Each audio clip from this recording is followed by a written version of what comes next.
Hey guys, this is Jennifer from the Shooter's Mindset. We are live with the episode 349. We have our co-hosts for the evening. Greg Cannon, how you doing? Hey everyone. I'm Jennifer Seymour, and we have our guest of the hour is Aaron Gines from Anarchy Outdoors. How you doing? I'm doing good. Thanks for having me on tonight. We'll just go ahead and jump in. So for those that are unfamiliar with you, Aaron, can you tell us a little bit about yourself and how you got into competitive shooting? Yeah.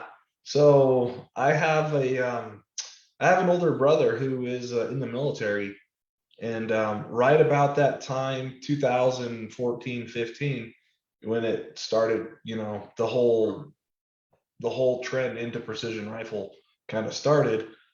He hit me up and was like, "Look, we should do this. This will be fun, and it will be fun and make you broke for the rest of your life."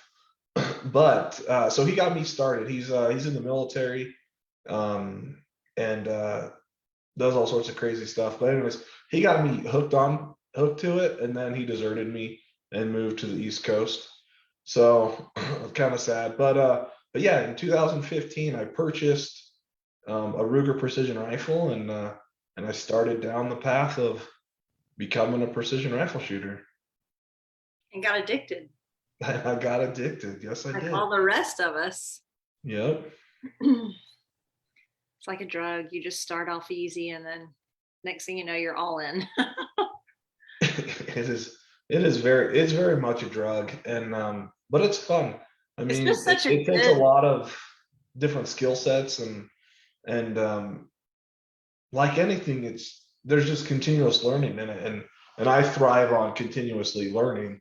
So I love precision rifle. So Yeah, it's just a great community. I mean, where else can you go and have such great people that you get to hang out with and all good for you? I think pretty much everybody at a rifle match would take their shirt off and give it to you if you needed it. Everybody's just great people.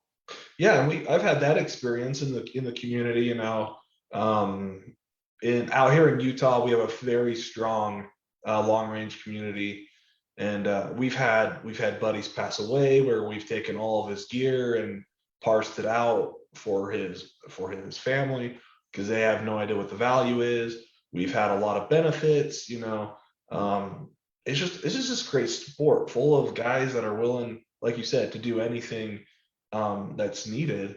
So it's been a really great community, um, different things like that. But I do swear a little bit more now than I used to. But I think that's just a Utah culture thing. So Yeah. So you run Anarchy Outdoors. What prompted you to start this, and how did you kind of go about getting it started?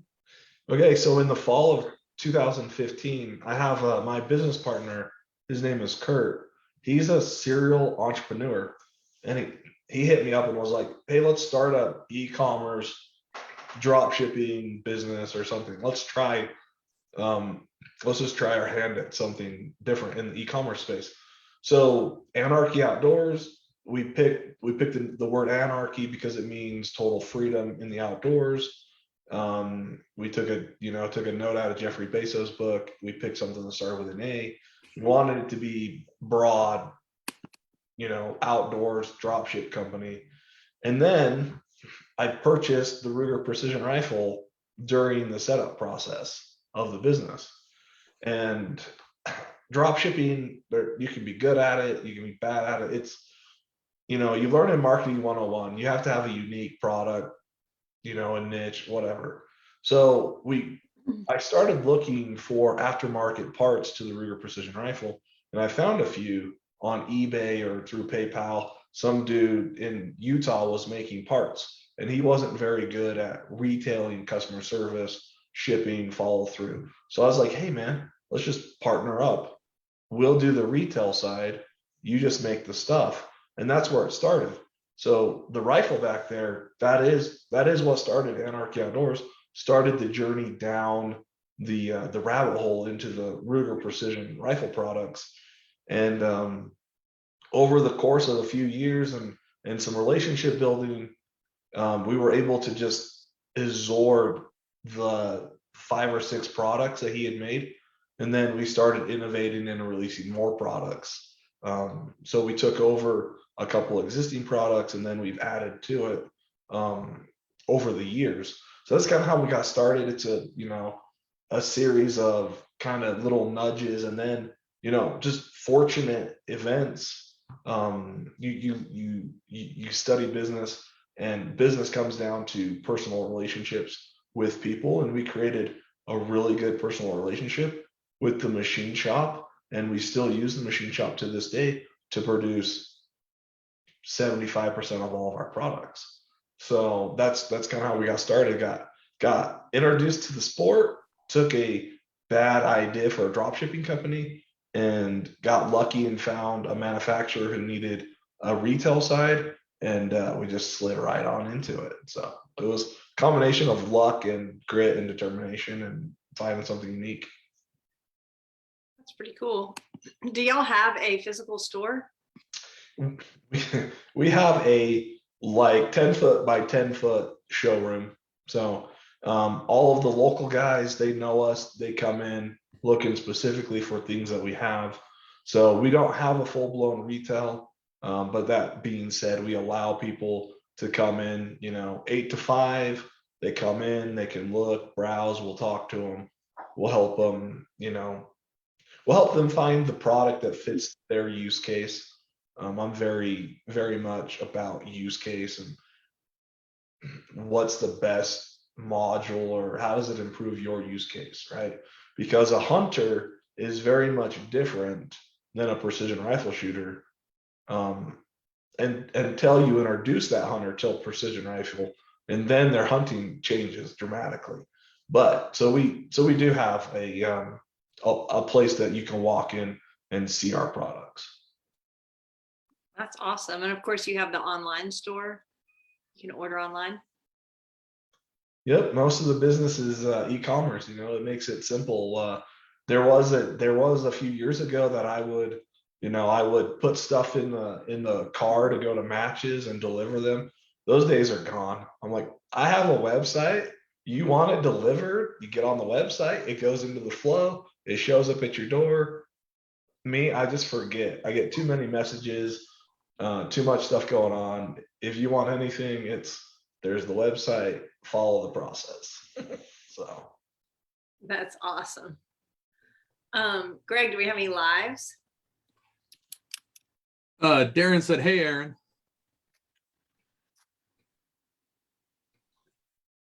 And that is all we have right now on lives. Okay. So you've done a great job of becoming kind of one of the elite retailers for precision shooting, particularly in the rimfire, but also in some of the centerfire stuff as well. How do you kind of select which products are worthy of going on the website? Because it's not like I see a $5 fit in your back pocket cleaning kit on there, or Bubba's gun lube or anything like that. It's all good quality products that people are very specifically looking for.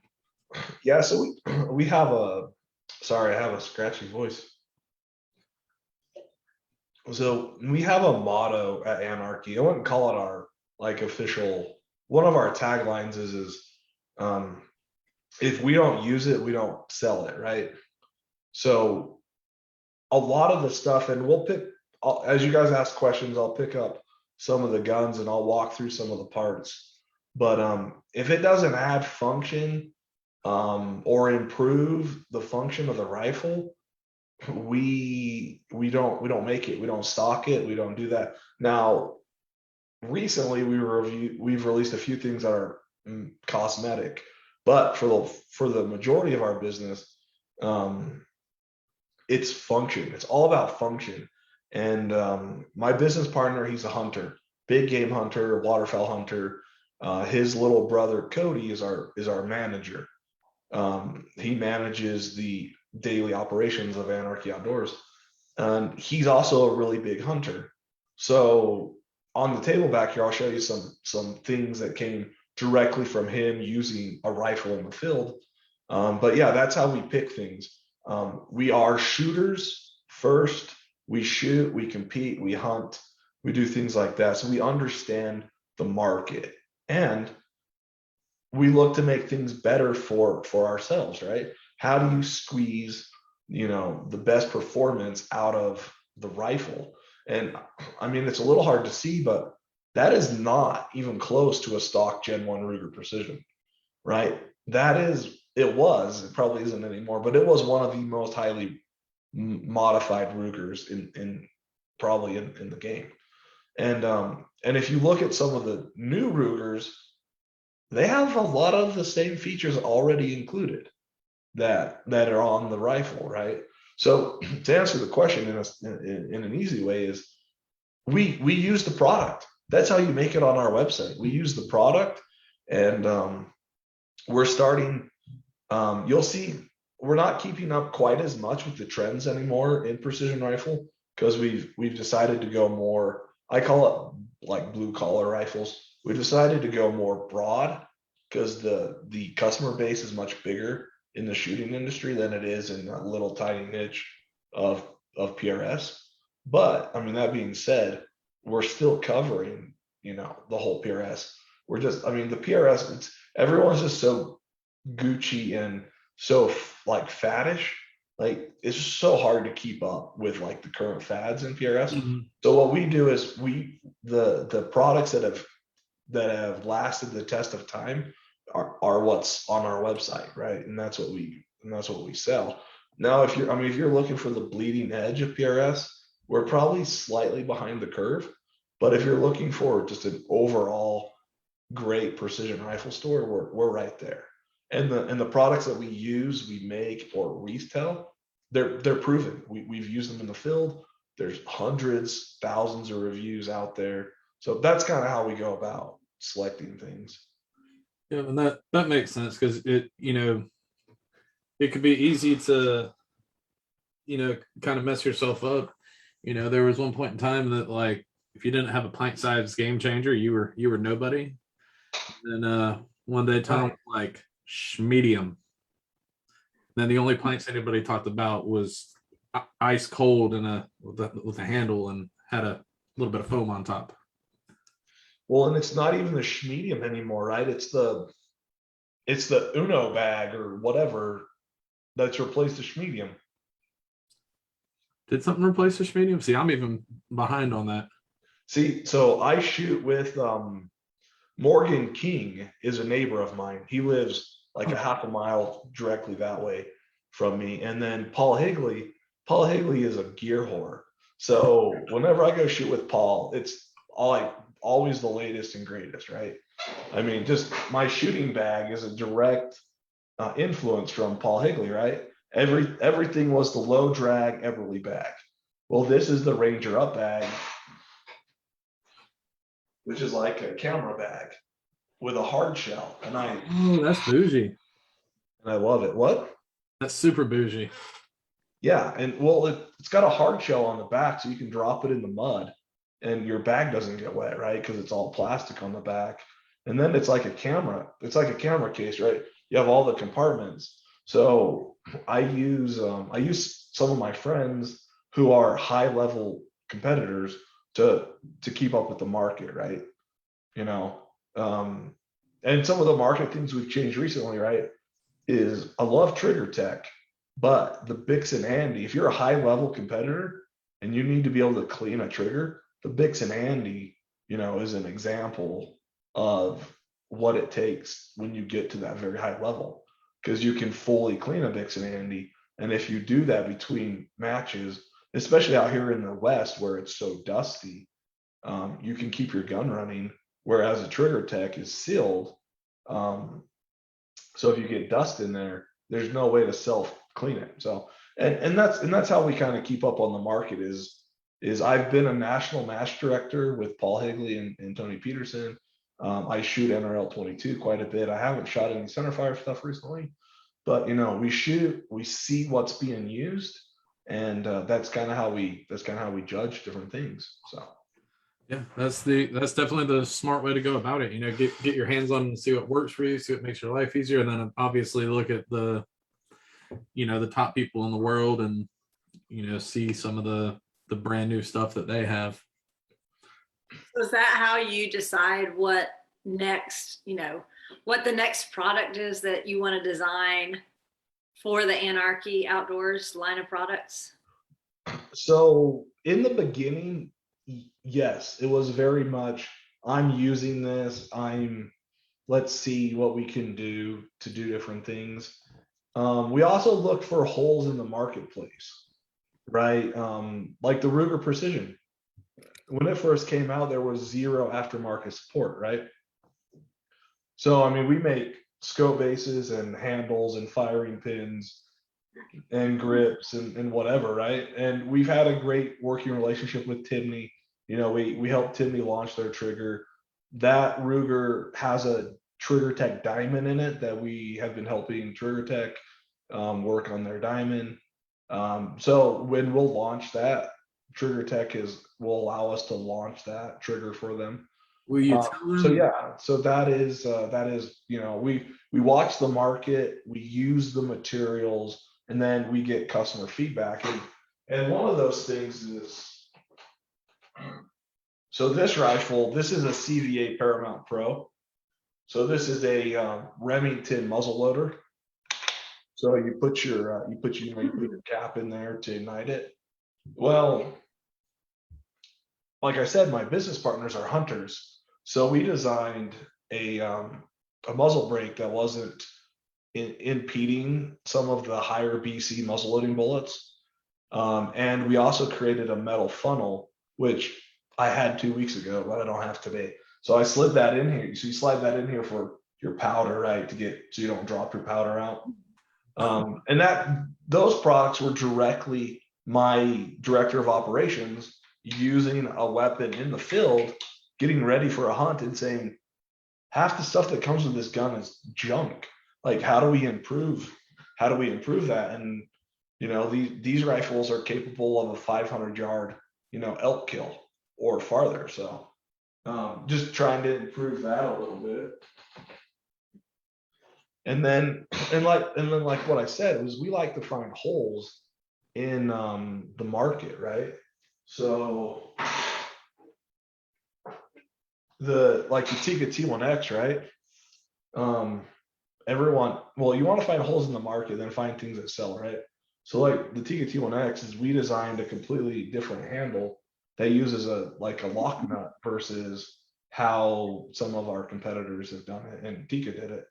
But then, you know, scope bases with bubble levels in them. No one really makes scope bases with bubble levels in them. And we found that ours are, you know, they sell really well, they move really well. But the other thing is if you're not if you're not a shooter and you're not in the space, we realized really fast that the standard MOA in a scope base is 20 MOA, right? It's either 0 or 20 MOA from the factory. Well, since 2015, the optics companies have gotten much better, right? You have Ride-On and Arkin and Athlon and Vortex and then all the high-end guys, right? Well, the scopes have gotten cheaper and the adjustability of them is gotten greater, that you can now put a 30 or a 40 or a 50 or a 60 MOA scope base on a rifle and still 0 at 100 yards. So we make a lot of scope bases and in different MOAs than what you'll go into the store and find them. We have a lot of 30s and 40s and a few 60s, and every once in a while we make zeros because there's that one person that wants a zero. But yeah. I still don't understand why you'd even want a zero. I mean, I guess if you're shooting, you know, less than 100 yards with a centerfire rifle and, you know, you got this reticle and that's it, but at that point in time, just put a 20 on it and turn the knob a little bit. Well, yeah, exactly. So I live in Utah, right? My first deer that I killed last year, I shot at 600 yards, right? I don't understand so I went deer hunting in Texas in June, and I was like, oh, now I understand the 100-yard deer shot, right? Like sitting in the blind or whatever. But like out here, 600 yards is a close shot. So, I mean, So yeah. So anyways, scope technology has gotten way better. Everything has gotten way better since 2015, and I blame Ruger for that. Ruger, that gun right there, just blew the whole industry open. Mhm. Right? It drove so much innovation, and it's just been awesome. So I mean, so yeah. So you asked the question, how do we come up with new ideas and different things. So this rifle is a great example, right? It came with a 30 MOA scope base, but it didn't come with a bubble level. Guys like the bubble level, so we made, and then some guys wanted zeros and 20s, so we made zeros and 20s and 40s, and we might make a 50. I haven't decided yet if we're going to do that. But this gun's a perfect example of what do you do to this to make it a little better, right? This is your $400 Ruger. So, oops.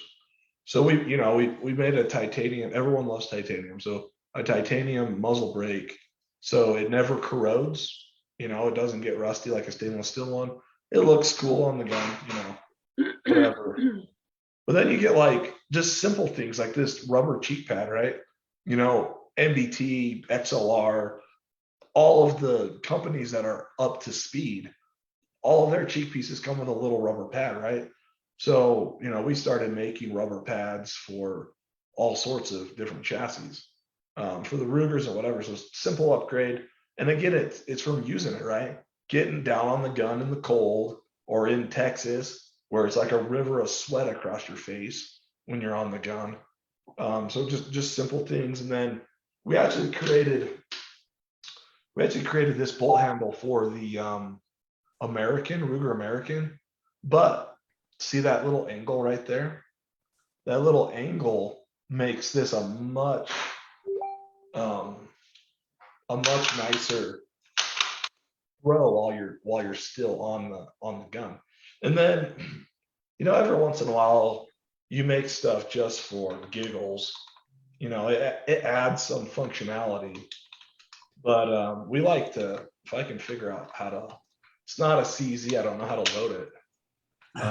Every once in a while we make just funny stuff. So we call this the whale tail. It looks like a whale's tail. It does. And it's just an extended mag release to help you, if you have to change mags or just to keep things safe. So yeah, I mean, we have a lot of experience with the rifles. We're shooters, and we understand, like, hand positioning, right? The left, getting that straight 90, palm shelf and the swells and different things like that. So the original Penguin grip. Sweet. So, but yeah, so that's a little bit about how we pick and choose. And I have a board with like 40 new products on it, and we're slowly working our way through it. So nice. So we kind of touched on this a little bit earlier, but where are all of the Anarchy products made? So they're all currently made in the United States. We don't make anything in-house. We do all of the prototyping and things in-house on some 3D printers, and then we have a machine shop that we use. We've expanded recently, and we're using several. We have a couple here that are just down the street. We have a couple in Idaho, and then we make a lot of our plastics out of Texas. Very cool. So it is all made in the USA. That's really awesome. And it's all made in the USA. That's with Russian titanium. But the Russians make the best titanium. It's just how it is. So I don't use much titanium at work and what we build, but yeah, that is smart. Just kind of going to the people that know what they're making. You got your machine shop experts machining your parts. You got your plastics experts working on those. So this way you kind of get specialized businesses in each field working for you guys to build a higher quality product. Yeah, and it's simple business, right? It all comes down to relationships. treating people right. Every once in a while I get asked, what's the most important thing in business? And I look at people and I go, pay your bills on time. You would not believe how many doors we've had open because we cut checks on time. You know what I mean? And sometimes, your business gets in a hole, and you gotta bail it out, or you gotta do whatever, you gotta go find money or whatever. But I mean, some of the machine shops that we've used, they've had big customers, multi-million-dollar customers who would just never ever pay, or would pay like 90 days later or whatever, right? And because of that, we've been able to, with that machine shop, we've been able to eat more of their machine time, right? He would rather make stuff for us because it's guaranteed money, because we haven't never paid late in 5 years, versus making stuff for other companies who, he has to fight to get money for. So business is all about relationships. It's all about treating people right, and paying your bills on time. And luckily I have a CPA who's my business partner, so it makes life easier. He's a chief financial officer, and he's a certified CPA, so he does all of that little bean counting in the back. So and that's why you never really see him. Like, I'm the face of Anarchy Outdoors. You'll see him in pictures. He pops up here and there on our social media, but he's just, he's the back office guy. He makes sure everything happens, from paperwork to SOT to FFL to HR for hiring, background check, whatever. He pushes all the paper, and then I push all the products. So it works out really good. That's awesome. So we got a couple live ones right now. Mike Bell said, how about making some Bergara B14 R mags? How about you give me 2 weeks and I'll have them ready? Huh? Say that again. I said, give me 2 weeks and I'll have them ready. Really? Yeah, my first prototype should be coming in this week. All right. So just because I know Mike's going to ask, where's the pre-order? How much are they?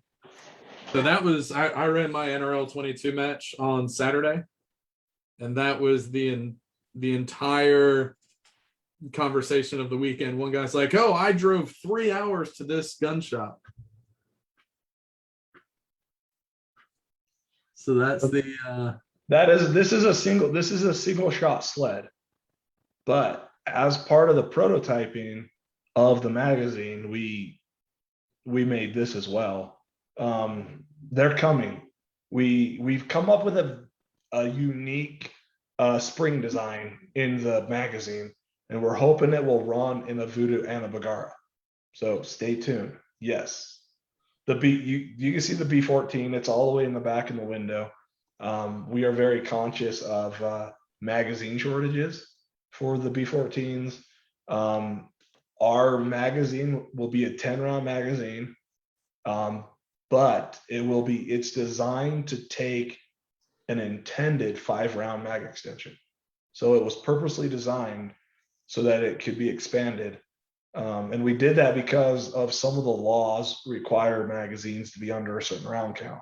Mm-hmm. Now, those laws are all in the Ninth Circuit or in the Supreme Court, but they haven't ruled yet. So California, if they won, you couldn't send a 14-round mag or a 12-round mag, right?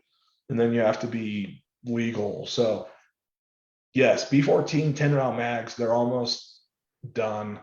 I should put a pre-order up because we have to order a significant amount of them out of the gate. But we'll talk about that, and we'll go there. Also, we are working on a CZ mag as well. So real talk, if you put up that pre-order, let me know. Mike Bell said he's in for 3 or maybe 5. I got people that'll buy them. So yeah, we're gonna do kind of a soft release. I'm good friends with A&J Sporting Goods, Aaron Mishud. We will probably soft release them to Team Bergara to let them get beat on. So that's what we're hoping to do. So get them out, get them tested, heavily tested. We've done our preliminary tests, but I compete with the CZ and I with the Bergara, so we're gonna get them out there, let guys test them, and then they shouldn't be very long before we turn them around. So I'm sure you just made a lot of people watching very, very happy. yep, it should be interesting. Our guys in Texas have been working on them, so it should be really interesting. And I just got yesterday. I've been sick, and we also do UF Pro. We're the US distributor for UF Pro. So half of my employees have been in Kansas at a SWAT convention.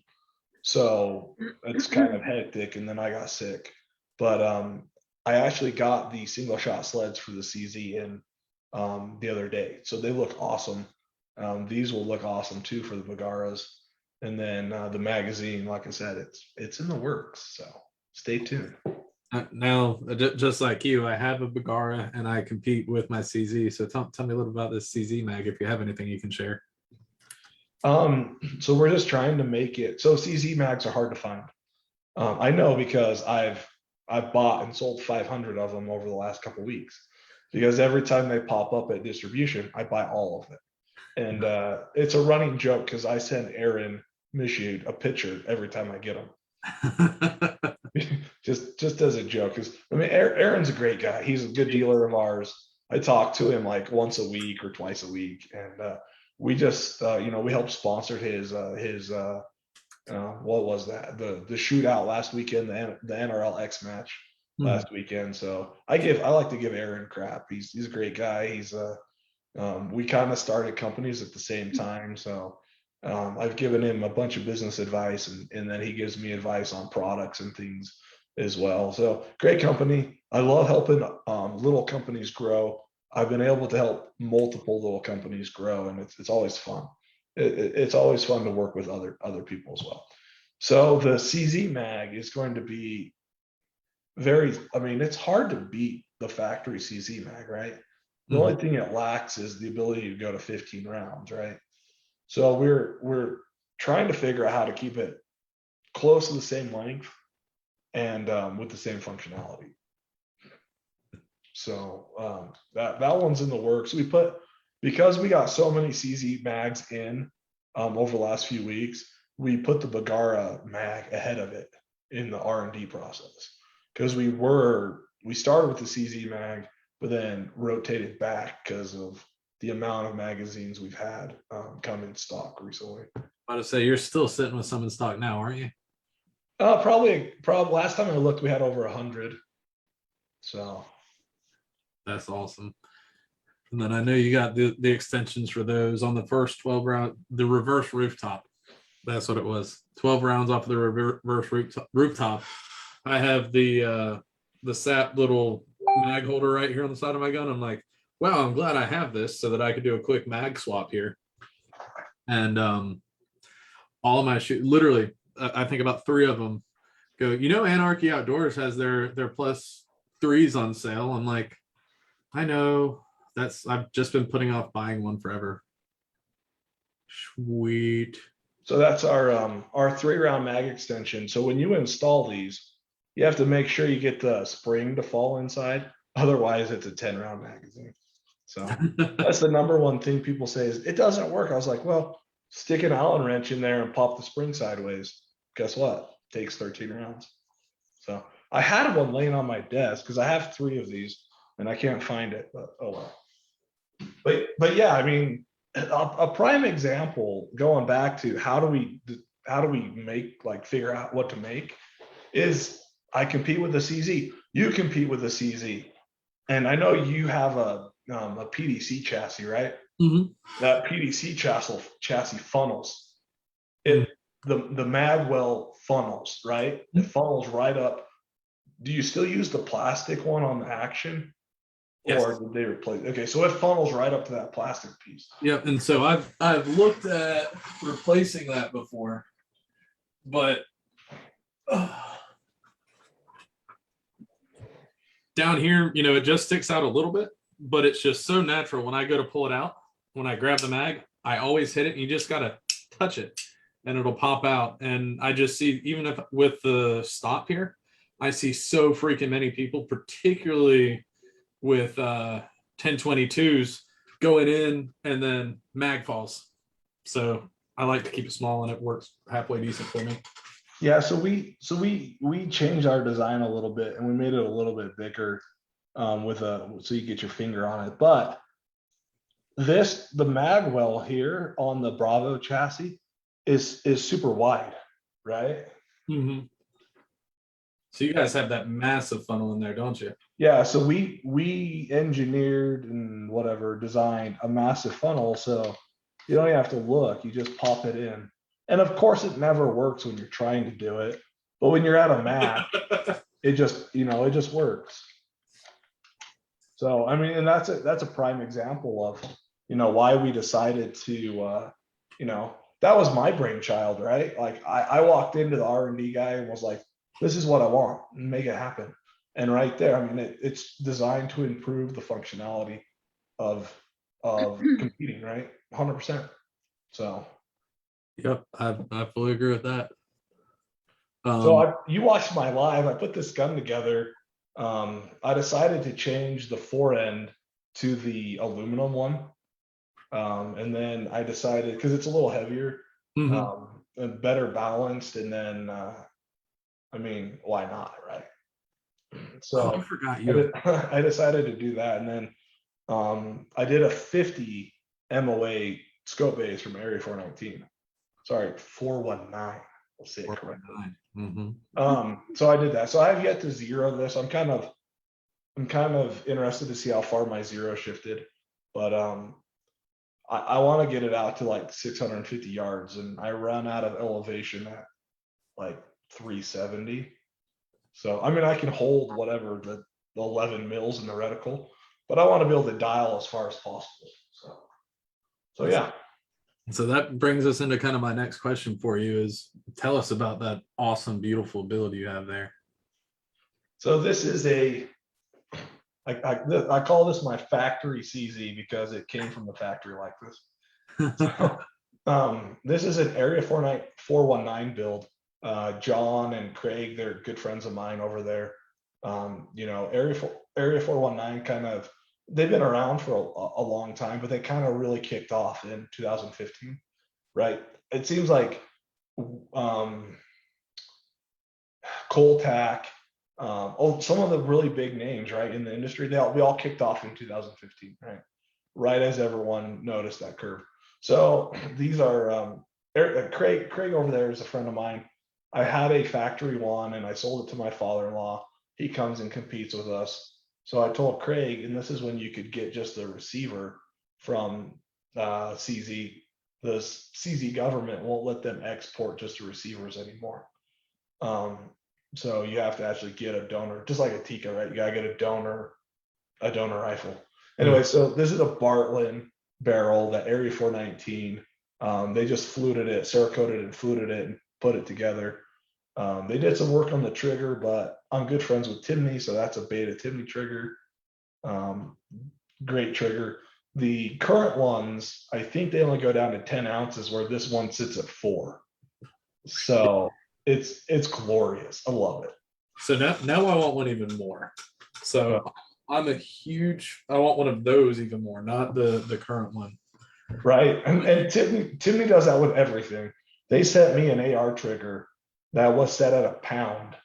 And I had to send it back because it was doubling. So I got one back at 1.5 pounds, but I was so disappointed. I was like, I should not have sent back my pound trigger. It was just glorious. So that's the Calvin Elite AR trigger, with the adjustable shoe on it. Like my original one was legit. That's all. But yeah, then put the bag rider on here to try something new. Got the cheek piece, which I just put on before this video because the gun's brand new. Little Bertha knob. This is another one of my personal brain children. Is I took a look at the market. My gun came with an Area 419 knob on it. There's the Kelbley, the Hammerhead by Catalyst Arms. So I looked at all these knobs and I've ran them all, and they're too small. The groove wasn't quite big enough, or the groove was huge, or the knob was like this long. So I came up with what I feel is the perfect hourglass shaped knob. And then we have the big Bertha, which is like twice the size of this for guys that wanted something a little bigger. But yeah, so 50 MOA, so I could stretch it out. An NX8 from Night Force because I have an ATACR Mil XT on my big gun. So I wanted something very similar. And I got a still on it, you know, I got a still of a dill on the on the Night Force. And not even like dealer pricing, right? I think I bought this one off of some PRS exchange or something. So every once in a while you get deals like that. I have a CZ Shadow 2 custom shop that I got for like $500 under what an FFL would, you know, what an FFL would pay for it. So yeah, every once in a while you run across those deals and you're just like, done, I'll take it. So that kind of happened there. And then I'm a big fan of Atlas. You know, they've been a big supporter of the national match directing that I've done, the local match directing that I've done. So I still run Atlas bipods. I mean, NRL 22 is pretty simple. I don't feel like you need a sky pod for NRL 22, but also I could never keep a sky pod when I first had them because they were so rare that every time I finished the match, someone else would walk away with my bipod. Oh yeah, and then of course, you know, Area 419's ARCA adapter, you know, for the bipod. Now this is Aaron Hip's tuning system. Yeah, I have not yet tuned this rifle because I changed the whole configuration. But that's on my list to do. And then, you know, 22s kick real hard, so you need a Hellfire muzzle brake. obviously. So yeah, so that's the CZ. I love the gun. It's a tack driver. I was a little frustrated because I was getting 3 good hits in a flyer. And then I realized, which I should have known because I'm in this game, is my action screws were not torqued at all. Like when I took it out of my old stock, I undid them with my fingers. And I was like, the R&D guys did not torque my screws. I should have known better. So now that we have most of the CZ stuff R&D'd, hopefully I won't take the gun apart again for a long time. Yeah, I have a tendency of just never taking them apart if it's shooting good. Like I don't touch it. It's like I got these new parts, but it needs to come out of the action to put them on. So it's just gonna stay just as it is. And you know, it's not that I don't have piles of different torque tools and you know everything I need to do it and time to do it, but it's just like it works perfect. I don't want to touch it. Another live we have over here, Matt wants to know what kind of scopes you recommend for a 22 long rifle setup for competition. Depends on the budget, baby. It all depends on the budget, but these are my go-to scopes. Okay. You have the Vortex PST Gen 2. You have the Midas TAC by Athlon. You have the Ares ETR, which is probably what I strongly recommend. If you have $1,000, I'd go Ares ETR just because you have more travel, bigger bell, everything. Or you know, the Athlon Cronus or the NX8. You know, that's kind of my pattern. And there are other companies that make really good optics in the same price range. I personally don't have any experience with like a Riton, or I don't have a ton of experience with like the Arkin in that price point. So I would go, I mean, if you're trying to go as cheap as possible, Argos BTR, sub $400. Next step is the Midas TAC, or you know, the Venom or Strike Eagle from Vortex. The Diamondback will get you kind of started, but it's lacking from travel. And then you know the Ares ETR. Use the Ares ETR on tons of things. The muzzle loader I showed earlier has an Ares ETR on it. Just a phenomenal scope for $1,200. Now, if you have all the money in the world, you know, you can go get a Night Force ATACR or an NX8 or whatever. And I mean, people look at my 22 and they go, "That's so expensive," but you own a gun shop. That gun's taken me 3.5 years to put together, right? Like I just don't buy this stuff overnight, right? And that's one of the misconceptions are like, you own a business, but I own part of a business, so I just can't take things, I pay for all my personal stuff, right? Um, through the business or with, allocations or stuff, whatever, right? But I buy all the own gear that I compete with. So I buy it at a discount because I buy it at a discount, but so it all comes down to price point. What are you trying to accomplish? How far are you shooting? How good are your eyes? Because that all depends. I mean, if you've got bad eyes, you need better clarity, right? In the glass. If you're shooting 300 yards or if you're shooting 100 yards, it's a difference, right?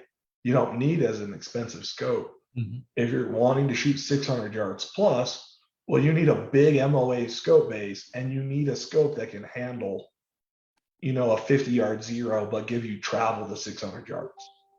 So it all depends. If you're getting started, Midas tack. If you're in the game and competing, go for a $1,500 plus scope, be the Gen 2 Razor, be like an ATAC or whatever. With 22, I find the 2/10 to be even more important than centerfire. So I think shooting wind in 22 is much more difficult than a centerfire.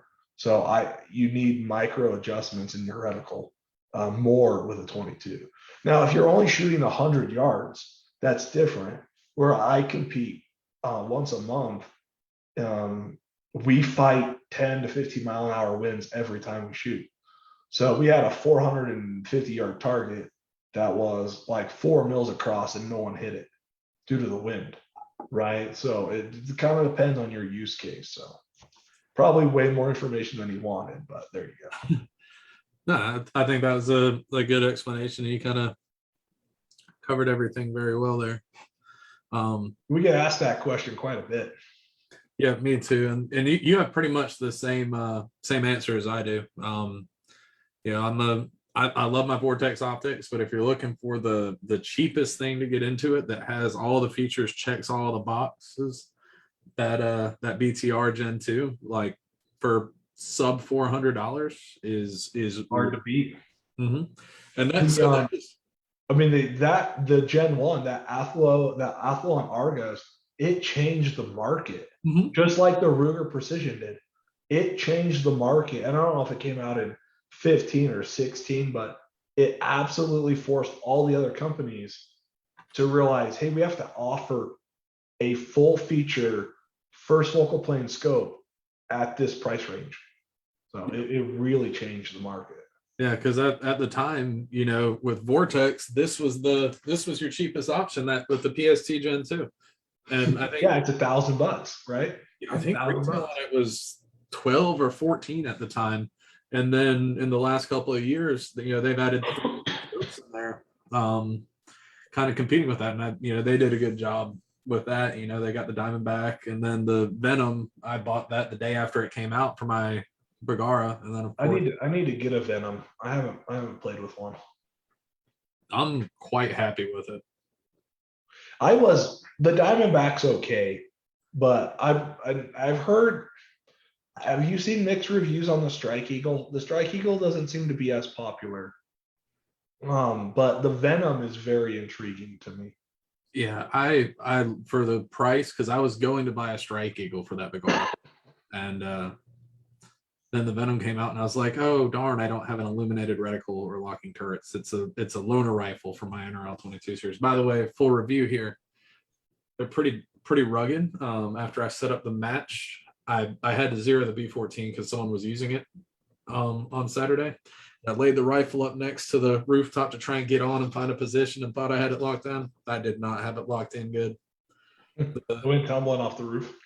So it just fell straight down, straight onto the scope. The sunshade is kind of shaped like a D now. It held zero.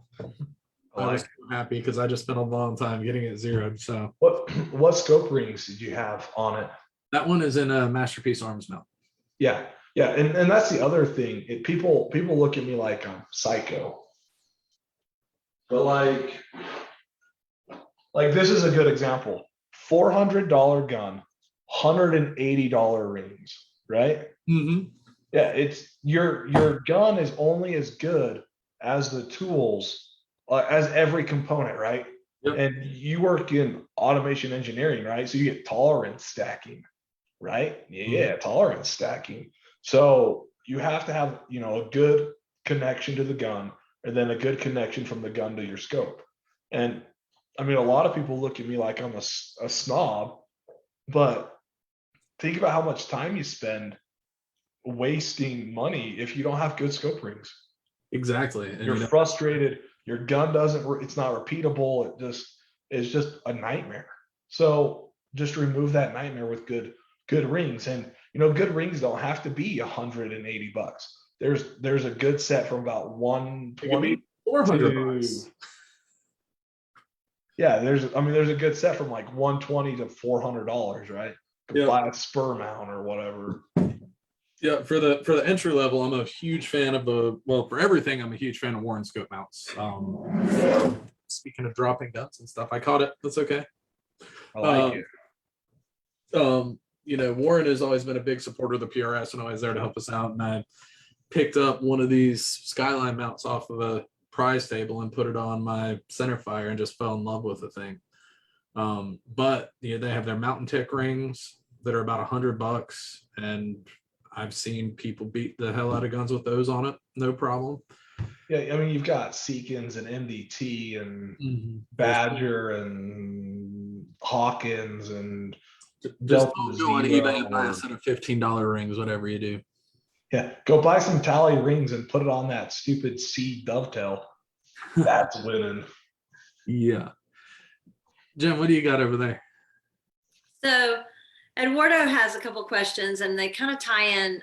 I feel like they tie in with what I was going to ask next, which was kind of about the future of 22 matches, NRL 22 and PRS 22, which we can talk about that in a minute, but I kind of feel like your answer may tie into his question. So he says, sorry, late to the podcast. How's the support growth to junior growth and 22 growth? Support series, simple items juniors need. And then he also says, throw levers and parallax levers go a long way for juniors, even if we offer a junior package with light fill bag. Parents always stay loyal to community companies. I think he's right. If you have a kid shooting and the parent, kind of makes a relationship with a company, I do think that they stay with that company. So he has a very good point there. Parents always stay loyal to community companies. It's all about our future of the sport. I'm sure it's some deals Anarchy can offer to junior builds, just what parents say locally. Long-term to loyal customer, by the way. So do y'all do something for juniors? Any packages, any discounts, any support for the juniors out there? We haven't done a ton in the past, but I mean, if you have a junior that is competing and you need some stuff or you need a discount or whatever, right? Just reach out. I mean, I answer all of Anarchy's Facebook, Instagram messages, and I also answer direct DMs to me. Just reach out. I am all about the youth shooter, growing the youth sport. I have done some work in the past with like Straight Jacket Armory. They had a youth team for a while. I don't remember what it is. There's a team out on the East Coast somewhere, and Young Dragons, the Dragon team or something. It's a team of like 14 youth shooters. We provided tuxedo grips for every one of their Ruger precision rifles, and different things like that. So if you have a youth shooter, you want to try something for that youth shooter and not have to like send it back, or try something and they don't like it, all of our products have a 100% satisfaction guarantee. If you don't like it, you can send it back. We try to be very supportive of the youth shooters. Full disclosure, I get hit up all the time for match sponsorships and stuff. I've been a national match director. I sit on the NRL Centerfire board. I understand what we go through and asking for different things. But if you have a youth shooter and they want one of our specific products that we make, we can offer a little bit bigger of a discount, or we might just send different things out depending on the circumstances. So reach out, ask. I think youth shooters are, that's the lifeblood of the sport. I've been around. I've competed for a lot of years, since 2015, and I've watched some of these young shooters, like Allison is an example of one. She isn't a young shooter anymore. She's a big dog. Right. And the same with Hey. Nick Gerdazzi's prodigy. What is his name? He's been winning like crazy out here in the West. Nick Gerdazzi has a 16 or 17-year-old that he's coached for years, and he's been just demolishing people out here. Jake, is it? Who? Jake Millard? Yeah, it's Jake Miller. Jake Miller. Yeah, sorry, Who Jake Miller. won on Saturday. Or He just won a match.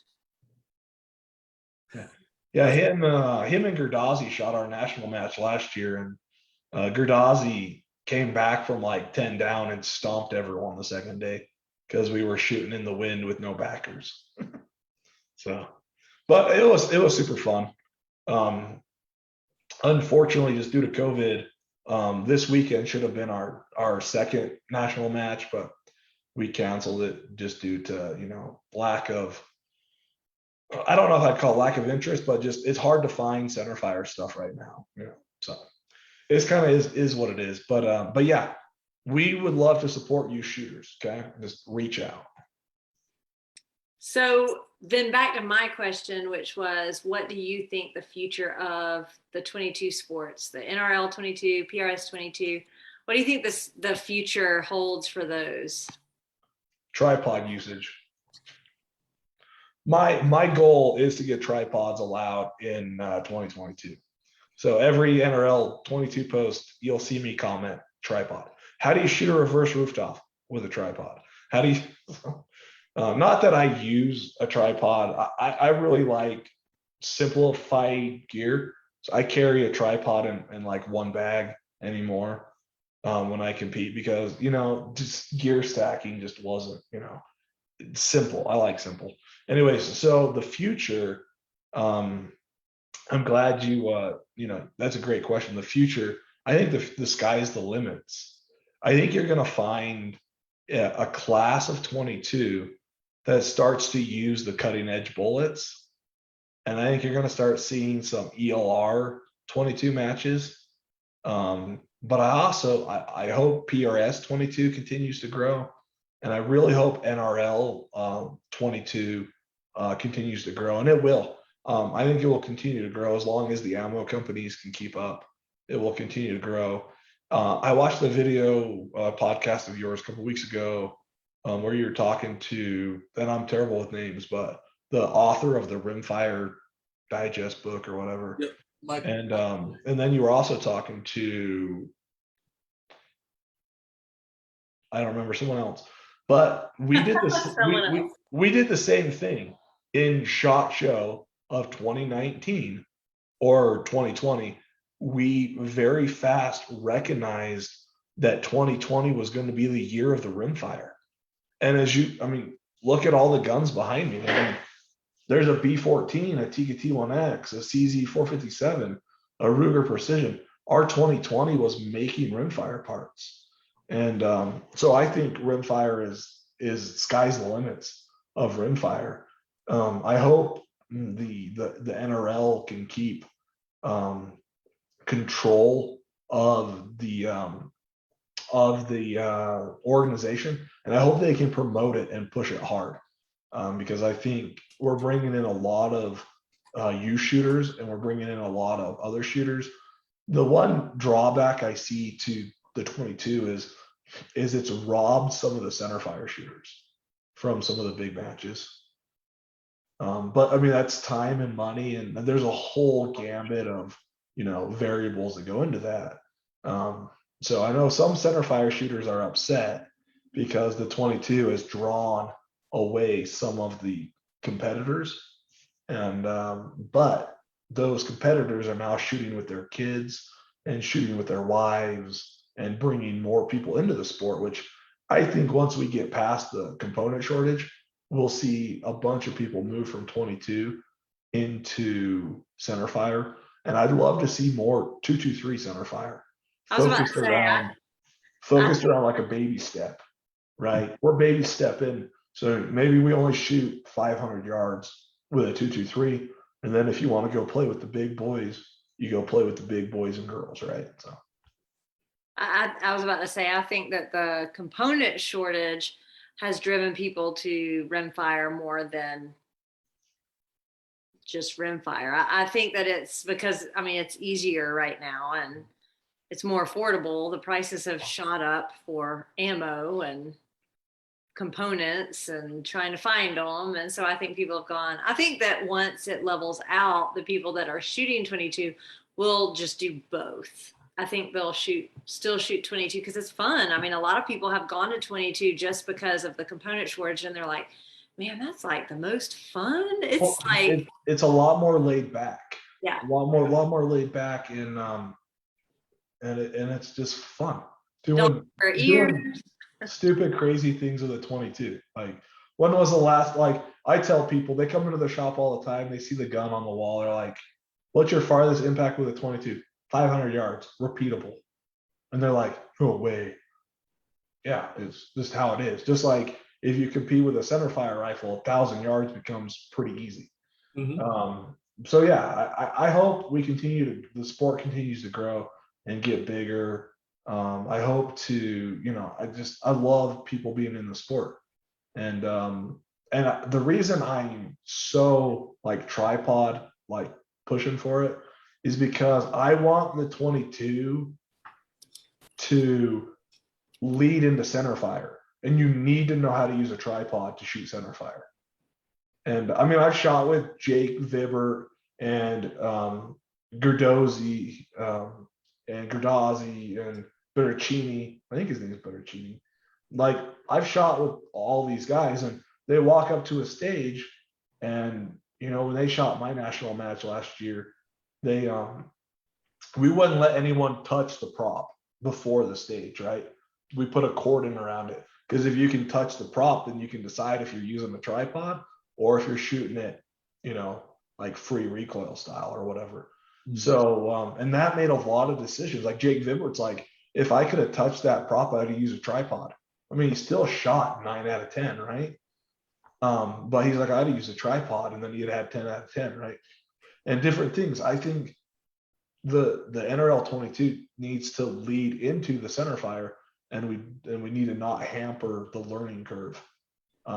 So yeah. Even if tripods were allowed, I would probably only use them on one stage the whole day, right? Like, I don't feel like you should be dependent on the tripod, but I think you should learn how to use it. And people tell me, well, you're not going to have a tripod hunting or whatever. I killed my deer off the top of a tripod, off the top of a mountain at 9,000 feet, right? Reverse rooftop, right? I'm sitting on the slope, right? And the slope is like this. And I'm looking down across this huge valley, gully. Guess what? I put my gun right on top of it in a like a pig saddle, or I use a triclops. I put my gun in that, and I sat down, and my spotter called the distance, and I pulled the trigger, right? Boom, done, just like that. So don't tell me you don't use a tripod to hunt with. Don't tell me you don't carry it, right? That's why they make heavy tripods and they make light tripods, right? I mean, I don't know. I don't like gear restrictions. I just use what you want to use and shoot it, because sometimes a tripod will bite you. Like, you decided to use a tripod and it bites you sometimes. And I think if you were to allow that gear into the game, you just say whatever gear you start with, you have to finish with, meaning you have to drag that tripod through the whole stage if you decide to abandon it, right? So it makes you think a little more before you like, I'm going to use this, you know what I mean? And Shannon, I think in PRS they're going to say you have to deploy on the clock Have you seen that? So I've not heard that for the series rules, but I do remember one very particular finale that they made that a rule. Right. So I heard that. Someone told me that. Guess what Leo Photo just released? They just released a tripod that's that tall. So you literally can just boom. Mhm. So I'm like, you can make all these rules, but companies are going to innovate around them. Gamers gonna get So just make the rule that whatever gear you start with, you finish with.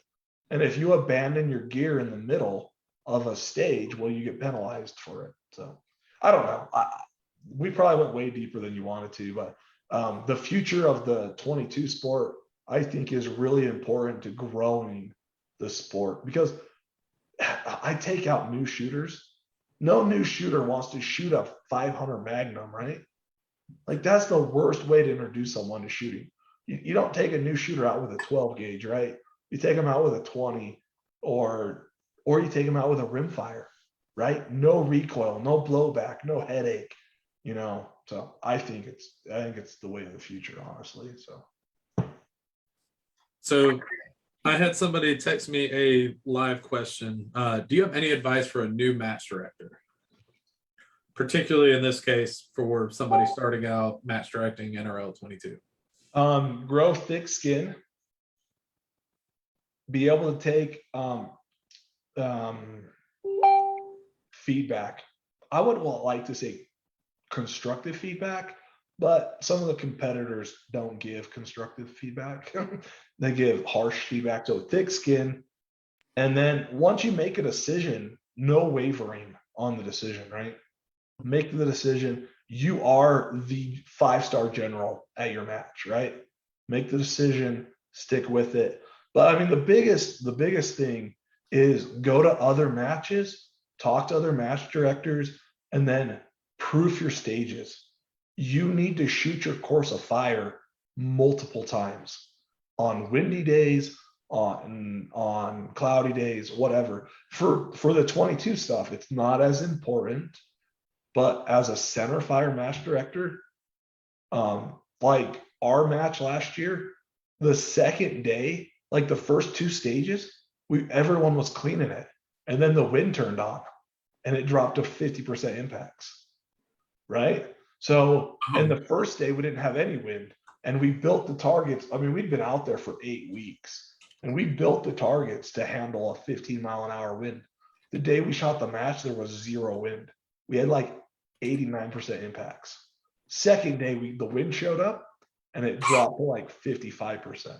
So it just, you can't account for every variable, but 1, grow thick skin. 2, be a general, make a decision, do it. 3, practice your stages, just practice them, and then take feedback, and the bad thing about match directing is it takes experience. When I directed my matches, I do all the logistical stuff, sponsors, food, toilet, whatever. Paul Higley writes the match book, right? He shoots 12 national matches every year. He writes the course of fire, and he writes the match book. And then the other Tony Peterson, we proof it with him, right? We go through and shoot. We expect like 80% from Paul, 50% from me, and Tony somewhere in the middle, right? So anyways, that's kind of my advice to a match director is go to matches, talk to match directors, and if you can't find any, ask on Facebook, because any match director will talk to you, right? And that's something else I learned in business is the trophy goes to the bold, right? The prize goes to the bold. So, I mean, I started an e-commerce business out of nowhere. Guess what? I started asking people, and I didn't get afraid. I'm like, hey, Area 419, I want to carry your stuff. What does it take, right? Or, hey, Area 419, I want you to move me from a dealer to a distributor, right? Or Timney, hey, can I order the first 500 triggers? Or Trigger Tech, same thing, right? Can I get the first 500 trigger or whatever, right? It goes to the bold. So most match directors will talk to you. They'll give you input, feedback, whatever. So talk to them. And I think there might even be some closed groups for match directors. Anyways, just talk to people. So Yep, and I got him in the NRL 22 match directors, and I mean the amount of there's probably been 3 new match directors in the last couple of months here that I've just been, they've started texting me questions. I'm like, hey, I'm gonna be home at 6, call me, and had an hour, 2 hour, 3 hour, just like, here is everything with my not really infinite wisdom, but I mean, I've done a few, so I mean, match directing is fun. it is. I've never done a 22, but I will help with a 22X match in March. But Centerfire match directing sometimes is a thankless job. Sometimes it is.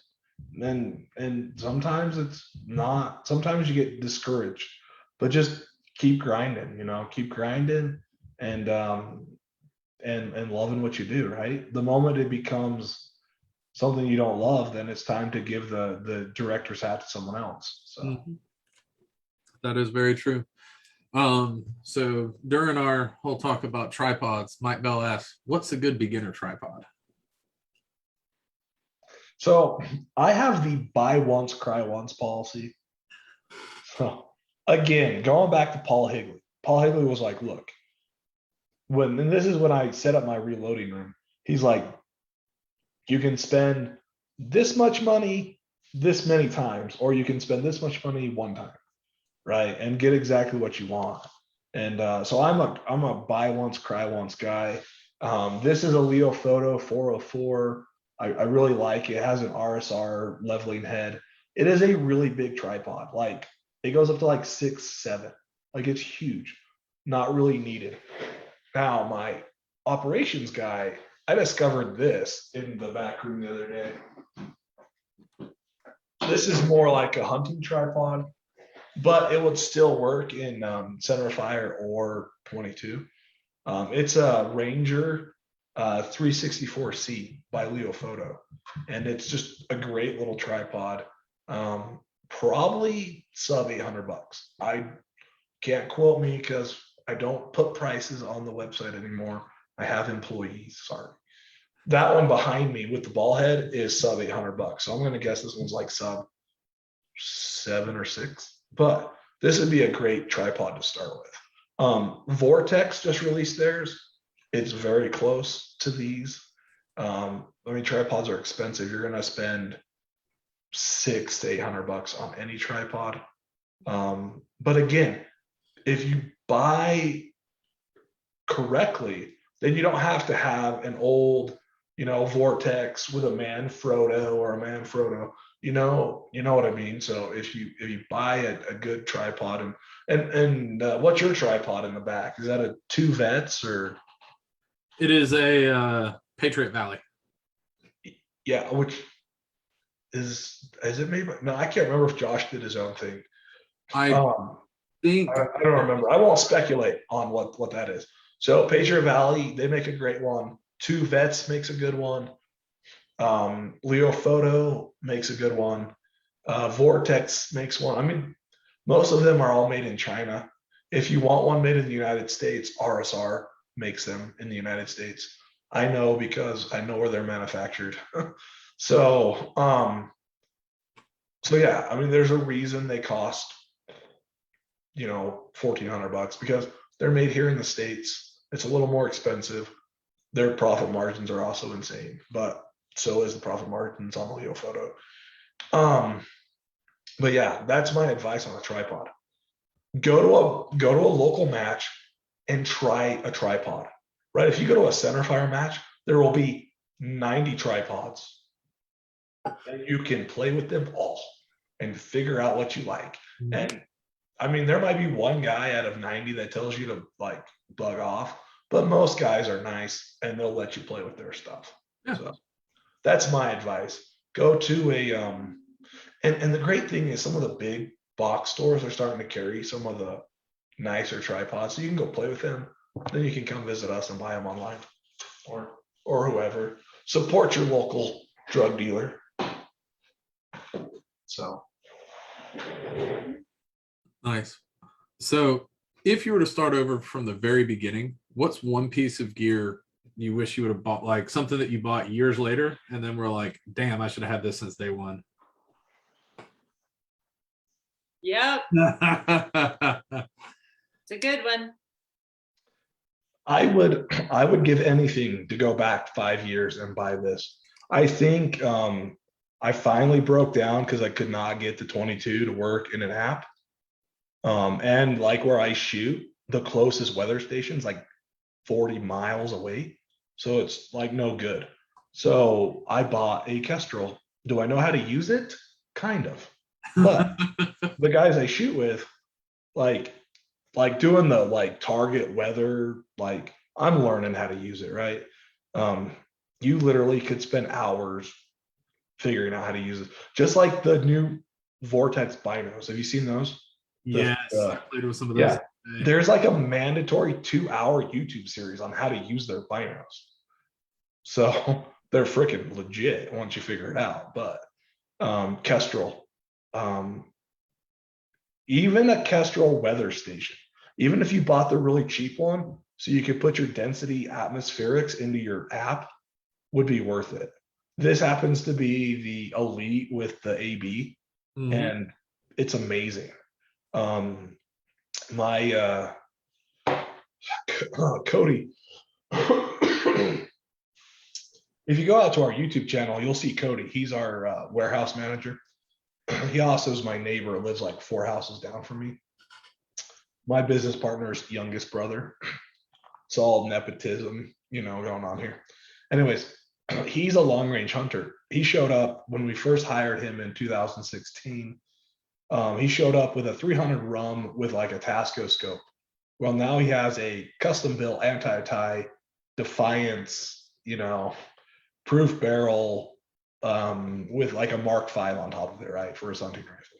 Well, the other day I looked at him and I was like, stop screwing around with these dumb apps and get yourself a Kestrel. And he's newly married and trying to get on his feet, and he's like, it's just too expensive. And I was like, look, go grab one off the shelf. It's your employee gift for Christmas. Go take it home. So I sent him home with a Kestrel, and he called me the other day and was like, my data is just slightly off. So I told him, well, 600 yards, feet per second. After 600 yards, BC. Now he's freaking smacking whatever he wants. So this is what I would do. If there was one piece of gear I could go back, I would buy a good gun, good glass, and a Kestrel. Tripods, backpacks, whatever could come afterwards, right? You can borrow all that other stuff. Right. You can borrow it, or you can buy it secondhand, or whatever. You need a good rifle, you need good glass, or as much glass as you can afford, and you need a Kestrel. So that's my opinion. I would, yeah, I've only had this guy for a year, and I bought the bright orange one. So if I set it down anywhere, I would not lose. I mean, that coyote green is beautiful, but you set it down and you'll lose it. So bright orange, hunter orange. Let's say, like, I have to paint my guns this color so that I don't lose them. So like, yeah, I also have the bright orange Kestrel. Dude, I love that color of your gun. Thank you. Wade asked the live one. He said, is there a chronograph that will pick up 22 LR? Wade. Magneto speed. Magneto speed will pick it up. Turn the sensitivity up. Yep. I run my and remember to turn it down for your Centerfire gun, because thankfully it reminds you. Because I turned it up once and then borrowed it to someone, and he was like, dude, I'm getting speeds that would blow my gun up. And I was like, oh, let's try the sensitivity. Okay, now we're shooting 2850 again. There we go. Yep. I think that I have mine set at 7 for my rimfire. Make sure you use this nifty little stick here. Get it as close as you can. Make sure that you're centered over the little, I'm making signals, make sure you have your muzzle set right here center, set it at 7, make sure this lines up just like that. And I mean, it works perfect for me, and it has ever since day one. You can also run a lab radar, but you I don't know who sells it. Someone sells, it's a vibration plug-in to it, right? So you put the sensor on the side of your 22 rifle, and when you pull the trigger, the repulse incoil, the repulse, the Recoil impulse. impulse from the Impulse. recoil will trigger the radar. It's a great little tool. It works awesome. So if you have a lab radar, you'll have to do some Googling, figure out who makes that little sensor, and then you just put it on the side of your rifle with like a magnet. And when you pull the trigger, it triggers the radar and it picks it up without any issues. You're the automation engineer. You ought to either make one or figure out who makes it. I can't remember who makes it. I can go and buy this expensive thing and then go and buy something more expensive to put on it and then lug it all out to the range, or I have this and I just press the up button until it says 7. So, Yep. It's funny with all the automation and complicating stuff that I do at work. When I get home, I'm just like, I could plug in that saw to cut this piece of wood, or I could use this hand saw. This just sounds easier. I'm just gonna. I do the same thing with the IT. It's like when you I used to, as a teenager, mow grass, right? You get home and your yard looks the worst because it's the last thing you want to do is do the same thing at home that you do for work all day long. So, and that's one thing that makes me unique to Anarchy is I currently just do the strategic level stuff for Anarchy. We have 11 employees now. The company runs itself. So I don't have to do Anarchy all day. So it's still a hobby to me. It hasn't become a job yet because I don't do it. I don't do it every day, all day long. I do it from a strategic level, and then I do it, on the weekends while I'm out shooting matches, testing gear and doing different things. So that's one of the misconceptions, right? When you take a hobby and you turn it into a business, sometimes the hobby is no longer fun. Mm-hmm. That is true. So what is new for Anarchy, and do you have, what upcoming matches do you have? What is coming up new with Anarchy? Any projects or goals that they have? Goals are to retire by 35. I'm 32, so I got to work really hard on that goal. Matches personally, I just have a local 22 match in a couple weeks that I'm shooting. I'll have to look at the Centerfire stuff. It's kind of wrapped up in our area. They just held the PRS regional finale, so those have kind of wrapped up around here. I know that the property that we do most of our matches on, they're trying to get a rotating match director into. So hopefully that works out, because the guy that owns the property, he's building a cabin in Island Park, which is just by Yellowstone. So he's occupied. He doesn't want to run matches. He wants to have fun.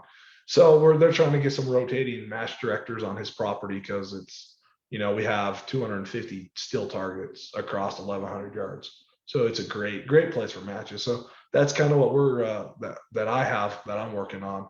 And then Anarchy, as a company, we are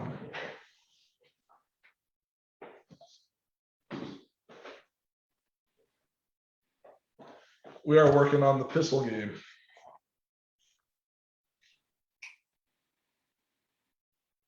So this is an HK VP9. So we're working on that. This is also another HK that we're working on.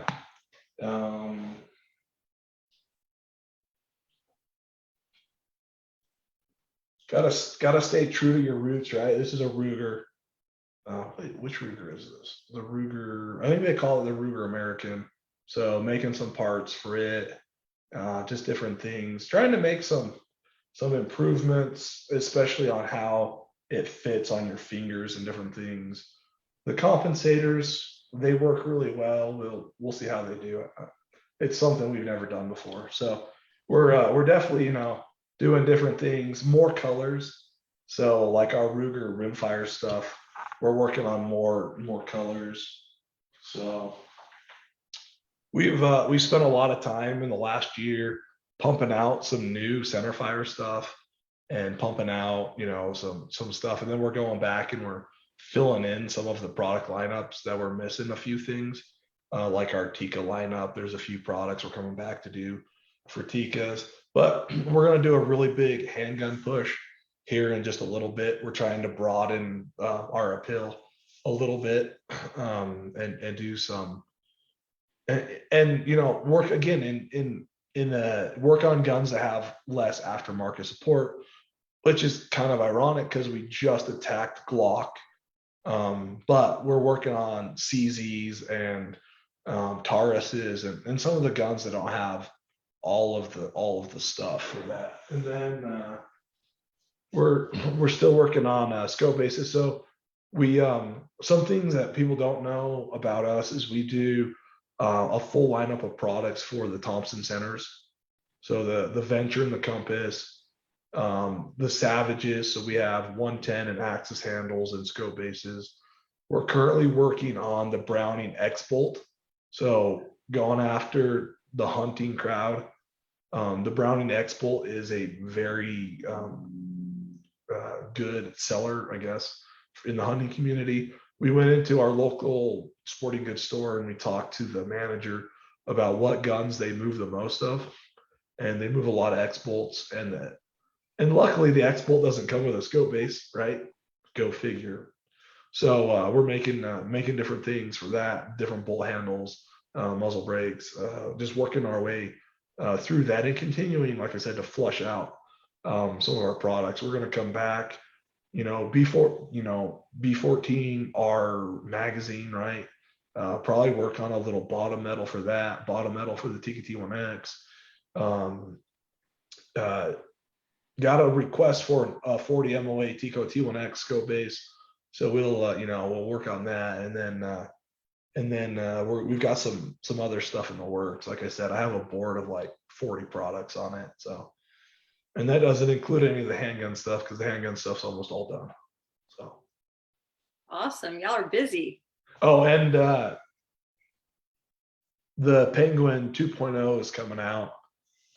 We removed the letters and then we've stippled it, 3D printed stippling onto it, and we've changed a few of the design features just a little bit. So it's coming out as well. And then on that rifle, there's a bubble level up on the scope. We've had those ready for, I don't know, 10 months and haven't released them. So we're finally getting around to that and some other things. So always churning and burning, but we love customer suggestions. If you see a product or a need in the industry, let us know. We probably make 25% of the requests that come in, we take and make. And some things we make small batches.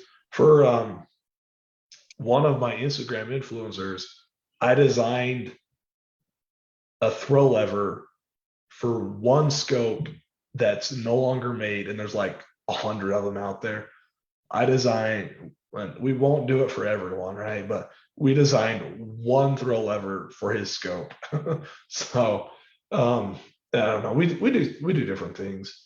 And then Anarchy Outdoors, we are the UF Pro distributor. We haven't talked a lot about we do tactical clothing sales. There's a lot of competitors wearing our stuff, or not our stuff, but UF Pro stuff. And then we just had two guys at NTOA, National Tactical Officers Association. So we do a lot of law enforcement sales, SWAT teams. We've got a ton of deals in Texas, Oklahoma. We've done the Chicago FBI. We did the DC Overwatch Police for the inauguration, some winter gear.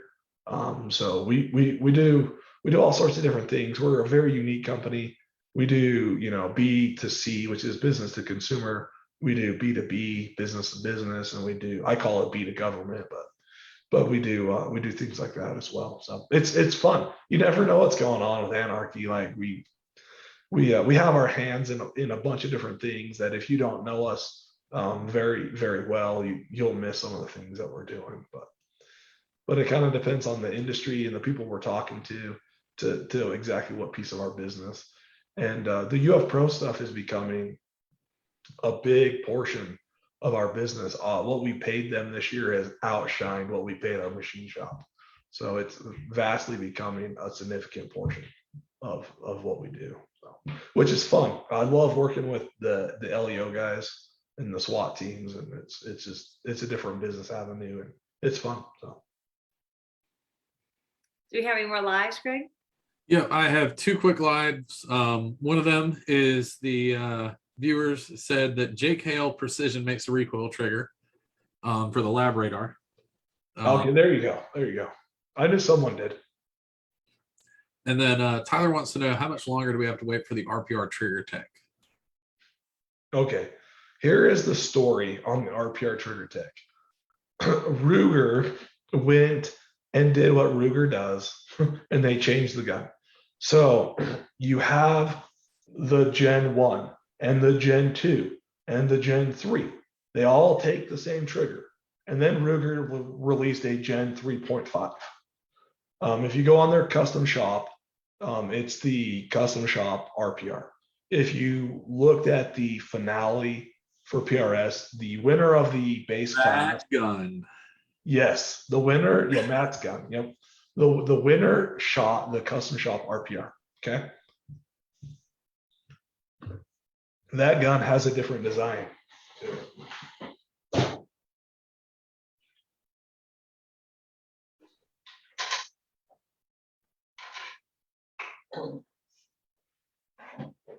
So this is your typical Ruger precision bolt, right? You take it apart, it has a triangle shaped piece, right? Well, this piece breaks because it's MIM. And if you're not a metal guy, whatever, it's a composite compressed metal. It's a MIM part. It breaks right here about 3,000 rounds. So Ruger decided to change that, and they squared it off. So the shroud no longer is a rectangle, it's a square. And when they changed that, Trigger Tech designed the new trigger with the new gun. And when we got, and since we have every RPR ever made, when we got the Trigger Techs, we started putting them in all the different guns. And we discovered that they only work in the short actions. They don't work in the rimfire. They don't work in the Magnum calibers. So Trigger Tech, so we sent that feedback to Trigger Tech, and they are trying to decide if they, so in the factory trigger, and Timney did the same thing, there's a J channel cut in the back of the housing. And you have to take the factory pieces from the factory trigger and put them on the Timney. Trigger Tech is trying to decide if they want to go back and ruin their anodizing and cut a J channel and ship it unanodized, right? So that you can add the hardware, or they're trying to figure out if they just produce new housings. And as soon as they get that question figured out, they'll move forward. I told them, no one cares if you cut a J channel in their trigger and it's green anodizing with raw aluminum cutouts. No one cares. It goes in the gun, right? You don't see it. And I said, no one cares. Just cut them out and do whatever. So I'm waiting to hear exactly what their feedback is on what they want to do and when they're going to release those triggers. Anarchy Outdoors will release the trigger first. So follow us. We will keep you up to date on it. But yeah, it's coming, and it's a glorious trigger. I love it. So the one in Matt's gun is a special Trigger Tech special, not a diamond. The one in that gun is a diamond, and then I have a 223 RPR that has the special in it. They sent me a Ruger custom special, so I could play with it.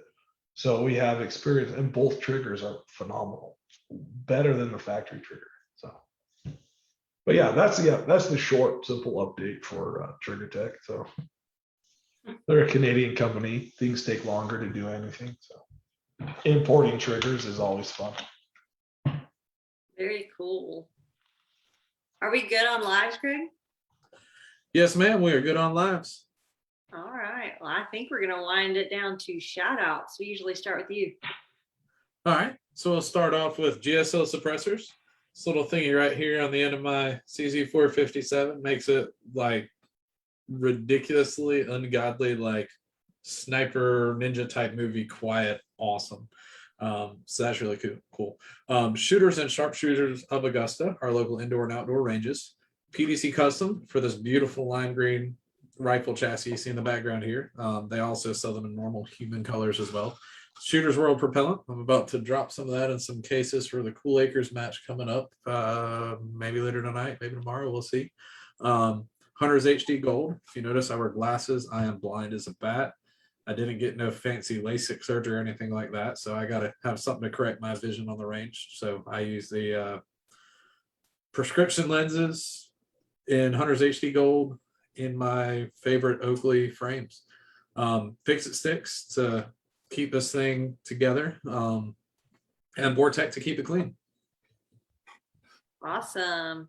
How about you, Aaron? What kind of shout outs you got? What type of shout outs do you want? I'm excited. Shooter Mindset, first podcast that I've done. I have a couple others lined up, but you guys were my first one. So for your viewers, I have a coupon code, which I have to go update the end date, which I'll do right now. But I have a coupon code for your viewers. It's Shooters Mindset 21, and I'll put it on the tag or whatever. So it's just all one word, Shooters Mindset 21.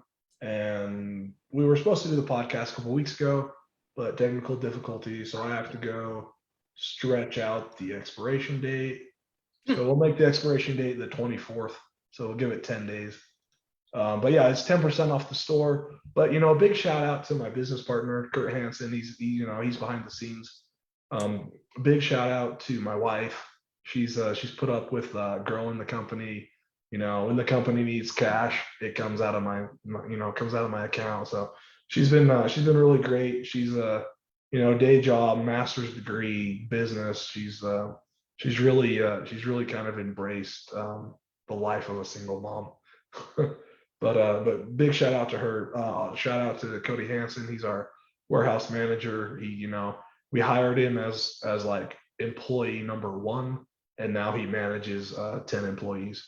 So he's grown with us. He's a youngest brother of my business partner, but he's an absolute essential piece to the business. He runs the everyday operations. So if you call and you have to talk to the person that knows what they're talking about, you go, Cody. Cody's the guy you talk to.